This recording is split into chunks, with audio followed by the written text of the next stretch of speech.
What is up, guys? It is Simba here, and welcome back to another team racing video on F1 24. And today we are back in WOR's Legacy Division, but this time we return to one of my favourite tracks on the F1 calendar, Suzuka, for the Japanese Grand Prix. Round 18 is upon us here in the Legacy Division, and it's crazy to think that we're on round 18. And recording this, tomorrow is round 19, so we're literally at the business end of a 24 race championship.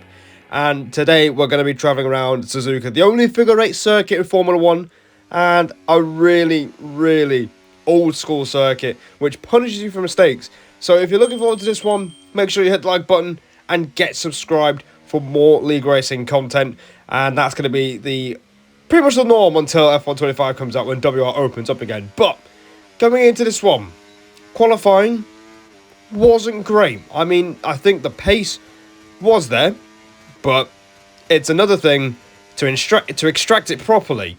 So here we are in qualifying. In Q1, we had a run on intermediate tyres, so this delta is going to be absolutely irrelevant, as we really do climb the curb there through the second part of the S section, as we're swinging it through in 5th gear, up to 6th gear now. As we come towards the end of Sector 1, you can see we're already a second up on the Delta. So it's a 0.7 first sector.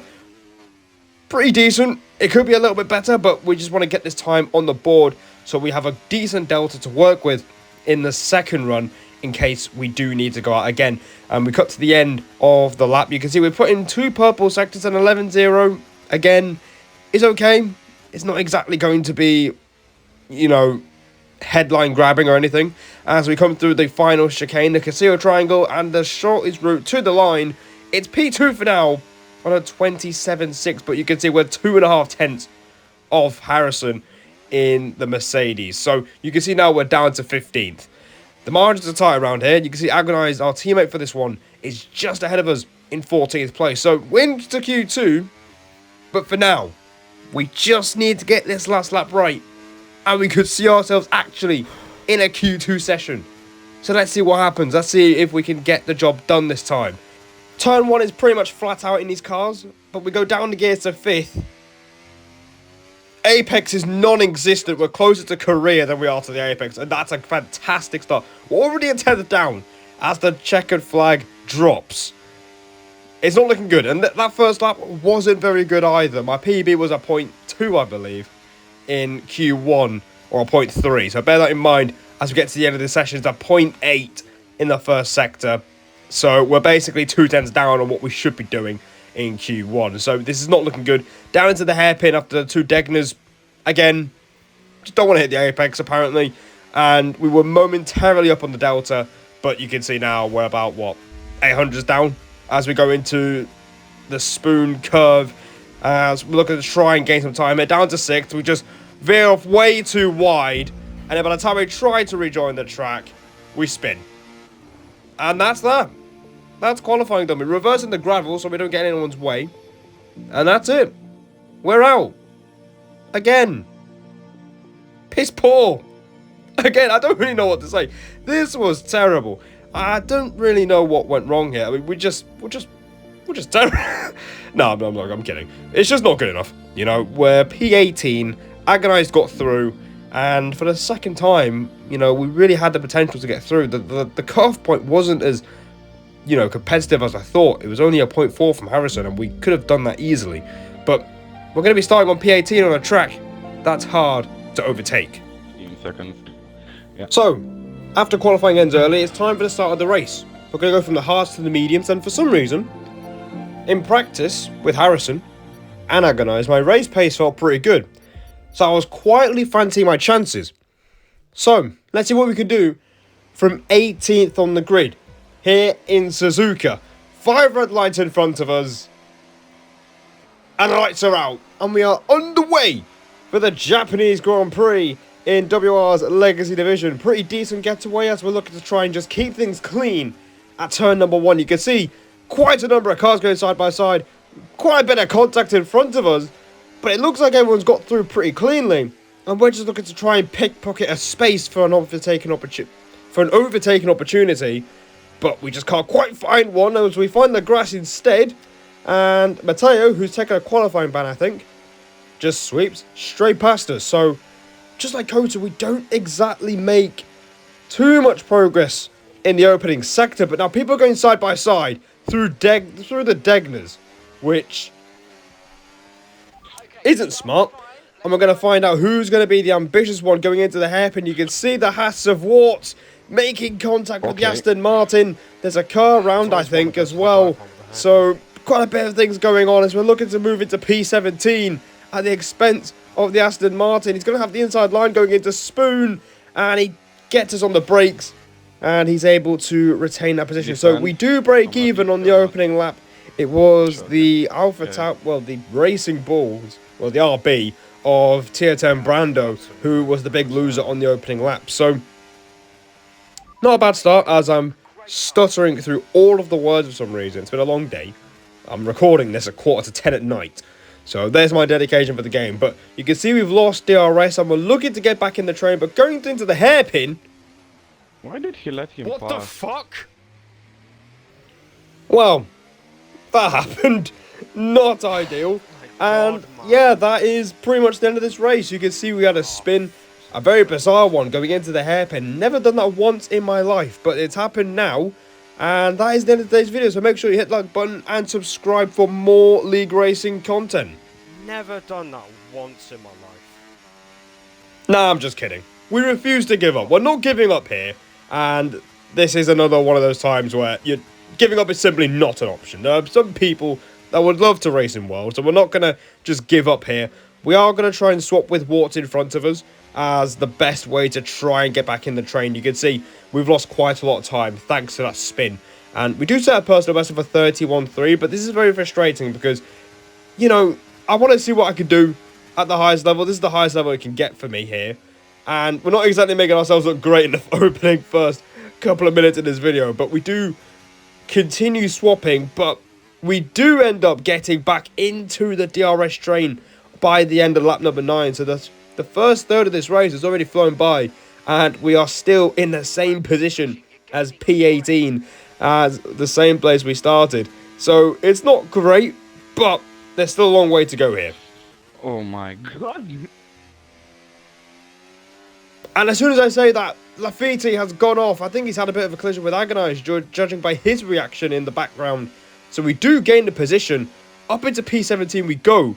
And this could be the start of a comeback if we could just continue to keep things facing the right way. And you can see over the laps our personal best has gotten faster over the stint. So the pace in the race was feeling really, really good. But we're approaching a very, very important phase, which is the pit-stop phase. But Matteo's at the wall! Oh my god. Oh fuck man, this wasn't good, man. Resulting in loose debris. Fortunately, the marshals have managed to clear it up in time, and there are so far no plans for a safety car. How the hell's he died there? Now that's a very bizarre moment for the Aston Martin driver, because Harvey was recommending that I was going to try and follow him through the pack, as he seemed very quick, but now that's thrown things out of the window for us, as now we get this VSE going again. That is actually my second warning of the race. I don't quite remember when I got the first one, but I know it's in the early laps of the race.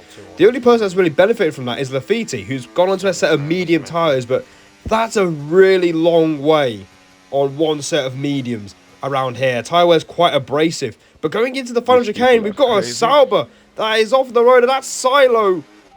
Oh, poor Silo. And once again, he looks like he's fighting at the front of the pack. He did really well to qualify third on this track. It's not kind for controller players, I must say. And his race is effectively ruined. He's got front wing damage. He's had a collision at the Castillo Triangle. And that is basically game over. And it's a shame because he's genuinely one of the fastest people on Xbox right now. But it just seems like he can't catch a break in any of the world races he's doing. But in the meantime, lap 14, you can see Warts having a go at Andrea going into the Castillo Triangle. Nearly locking wheels at 130R. But a lot of people are pitting as the pit stop phase is well underway. Fucking hell, everyone and their mums in the pits. And that is great comms for myself.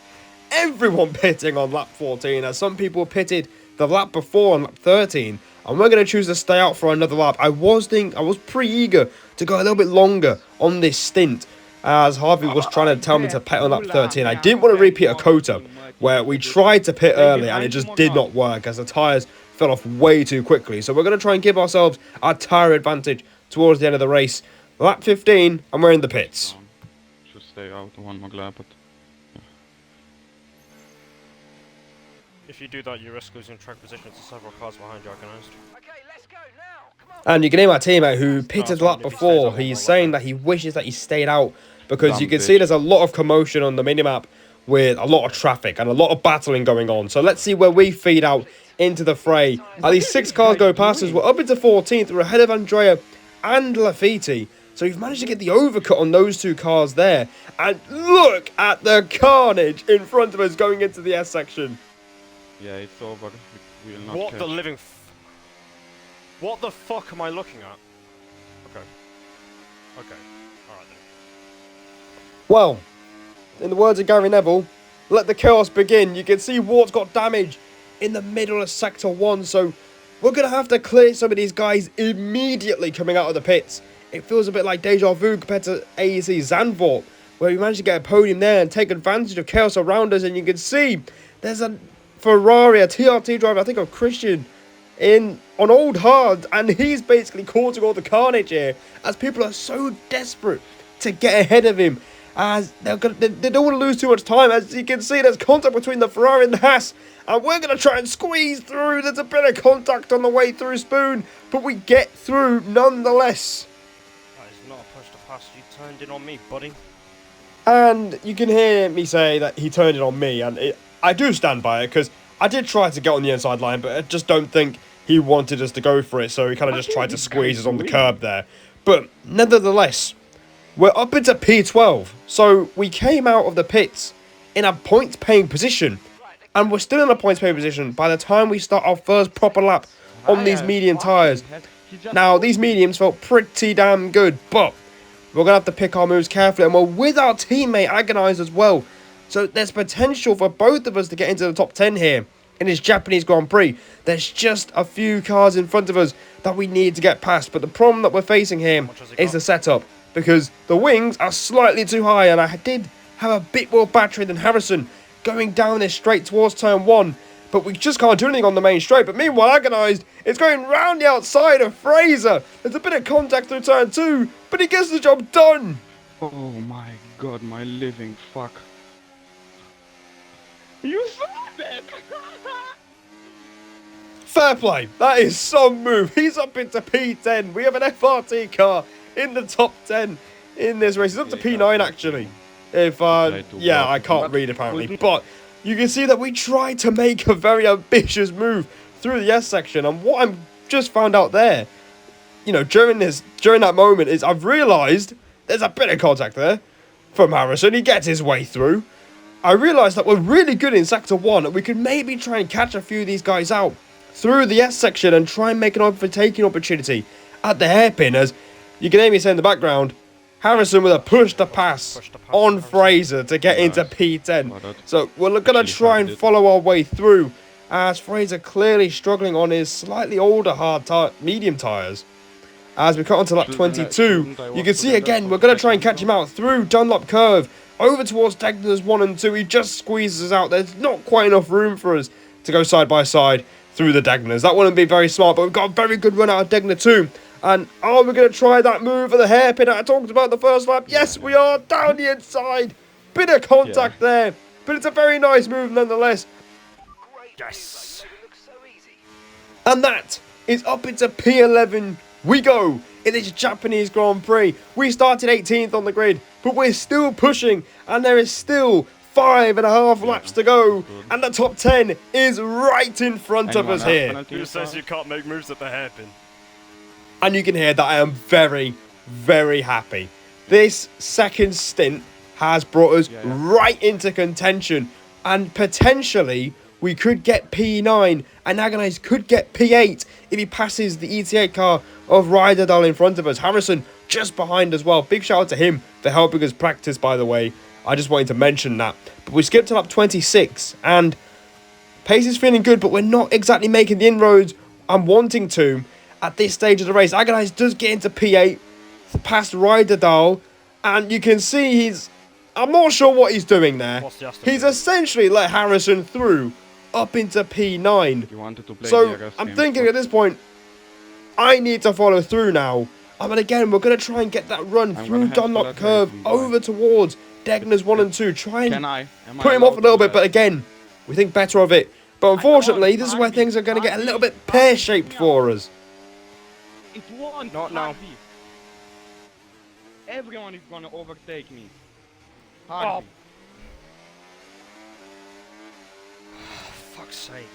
The timing of this could not be worse. It turns out, you heard me say not now, Yeah. that was my mum trying to open my door, trying to talk to me, and it's put me off through the hairpin, and now it's just Oh. a massive mess through Spoon. Fraser's back through. We still can't get past this Aston Martin, and I'm getting very annoyed because we have put ourselves on the back foot. We're just over a lap to go. We're using the overtake, but there's no straight line speed.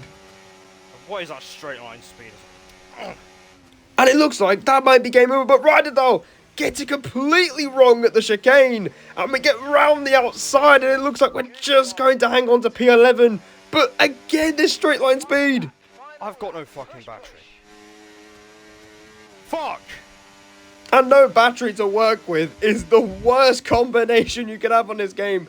And we are back down in P12 as we start this last lap. To make matters worse, Harrison and Agonize have pulled away. So the maximum we could have got as a team is 8th and 9th. But we're probably going to have to settle for P12 unless we can try something on this final lap.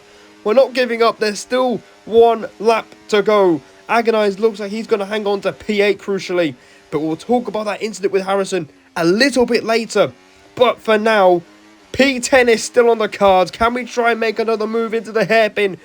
Fraser parks his car on the apex, stops Ryderdal or myself from making progress. Harrison battery. And I forgot to mention completely that we've completely gapped the cars behind us. Quartz and Andrea are not a threat to us. So it's a three-way fight for P10.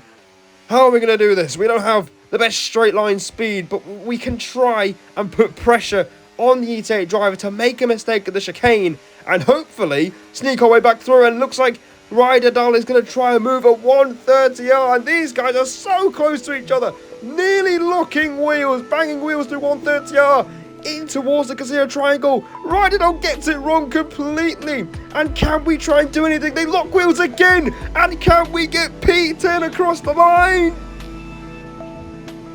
Just Get in there, you beauty. There we go. P10 in the Japanese Grand Prix.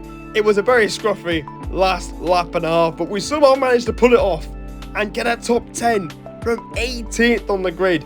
And I was very happy with this. My best race probably since Singapore when we first did a race in World on this game. And that was quite a while ago.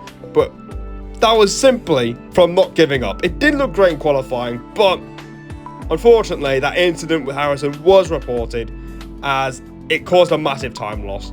And we got a 3-second penalty.